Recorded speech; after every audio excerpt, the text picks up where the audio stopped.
Anti-Semitism is an issue of Europe. It's a Western issue. It has always been, and it continues to be. We were on the Mad Lane, and we were intercepted in international waters, and then we were jailed, and then we were deported. We don't sail because it's safe. We sail when it's least safe. You may intercept us, you may steal our boats, you may jail us, but that's never gonna make us stop. We will continue this fight, along with the Palestinians, shoulder to shoulder, arm in arm.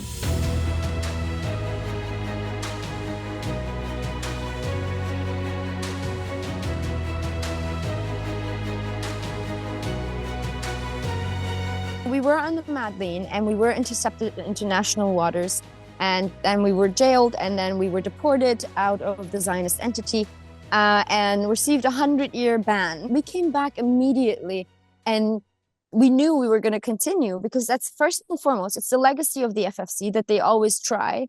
This will be the 37th ship since 2008 that we've been sending to Gaza to challenge the illegal siege imposed by Israel. We've been watching a live stream genocide for 2 years, and a lot of people say Gaza is being starved for the past 4 months, going on 5 months now. But this is not true. Gaza has been starved. They've been starving Palestinians with this blockade that they imposed on Gaza in 2007. Everything is being controlled, from electricity to water to healthcare to education and freedom of movement. Everything is controlled, and the world just simply kept silent. And this is why we are seeing what we're seeing now, a siege on top of a siege. And we as the FFC, we don't sail because it's safe.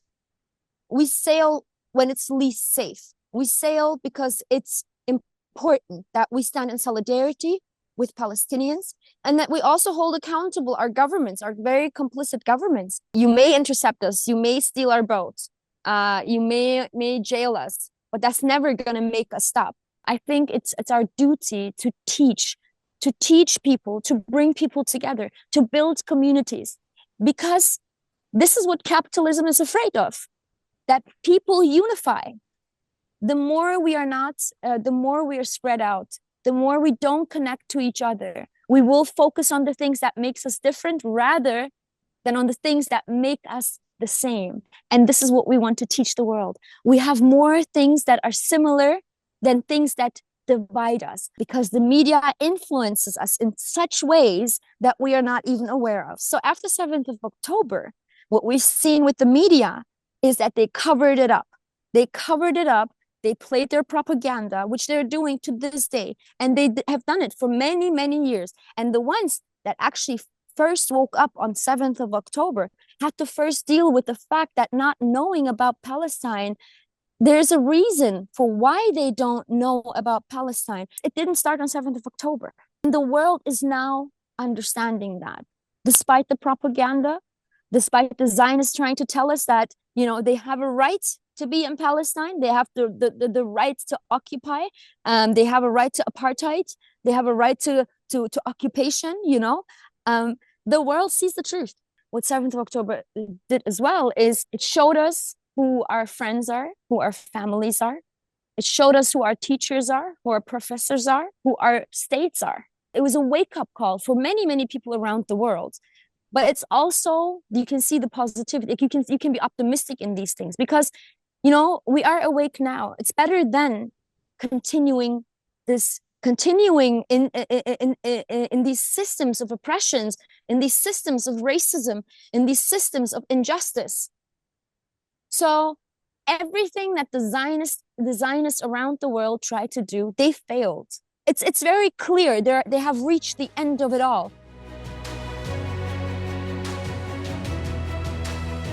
My message has been very clear for 2 years, and this is why I'm a prime target of the state, because my message has been clear. I never changed my message. They are complicit, and they will have to pay for their complicity. Germany has this thing called reason of state. This is not something. This is not a law. It's something that Merkel once upon a time said in her speech, that we are in full support of Israel. And with that reason of state, they built these, these resolutions that now criminalize Palestine solidarity, that criminalize organizations, that criminalize individuals, normal individuals, you know. So they justify all of the crimes they're committing inside of the borders of Germany, but also sending weapons to a genocide, which is against the Constitution, which is against international law. They're justifying it by saying, well, Jews have a right to safety. But saying that Jews, all of the Jews around the world, belong to the Zionist entity, that on itself is anti-Semitic. So whatever they're using to fight us, you know, the word anti-Semitism, is actually what they're doing themselves. Germany needs to understand that we, as people from the Middle East, will never accept this narrative that anti-Semitism is an imported issue. Anti-Semitism is an issue of Europe. It's a Western issue. It has always been, and it continues to be. So leave Muslims out. We've always lived with so many different, you know, all shades of color, all different religions. We've always lived together. That is the beauty of the Middle East. But with how they have shown the Middle East for many decades, you know, all of this propaganda, all of the millions and billions that has gone into these media campaigns, you know, it's simply not working anymore. Because I was a child when I was watching movies where people that look like my brothers were, you know, shown as terrorists. And I promise that I will continue this fight, battling anti-Muslim racism, battling anti-Palestinian racism, battling occupation, apartheid, the occupation of the whole Middle East. We know that the police are there to oppress the working class, which they are a part of themselves. So a lot of people don't even understand the structures of oppression. They don't understand the structures of capitalism or imperialism.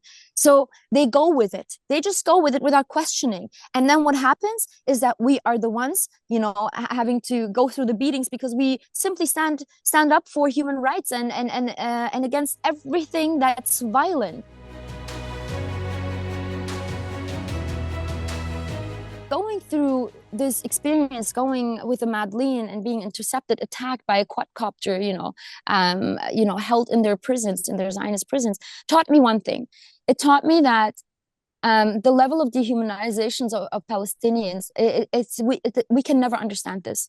Not being in Palestine, we can never understand this. Palestinians in the diaspora are also being dehumanized.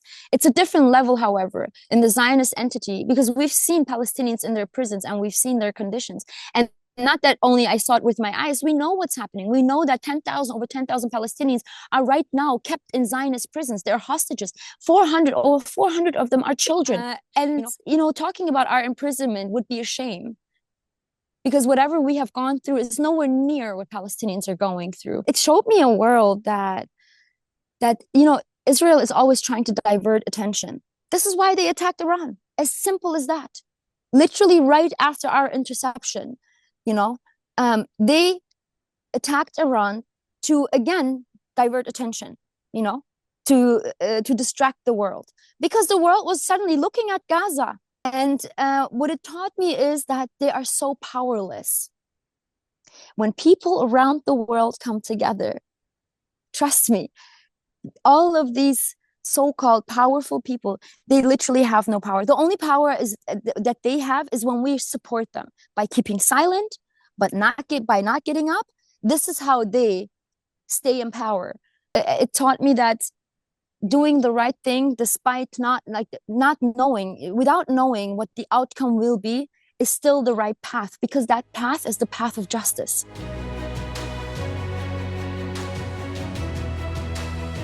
My message to the Palestinians is that they're not alone. And with every action we take, with every post we make, with every protest that we go to, is not only against our governments and trying to stop the genocide.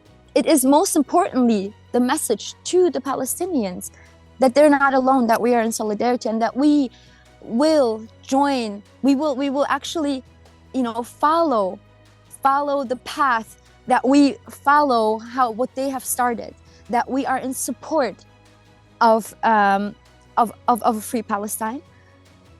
We are in support of self-determination, and that we believe that a the people that are being oppressed have a right to self-defense, because Palestinians deserve to live in dignity, deserve to live in justice and freedom and in peace. But to live in peace, we have to ensure that justice is served. And we will continue this fight, along with the Palestinians, shoulder to shoulder, arm in arm.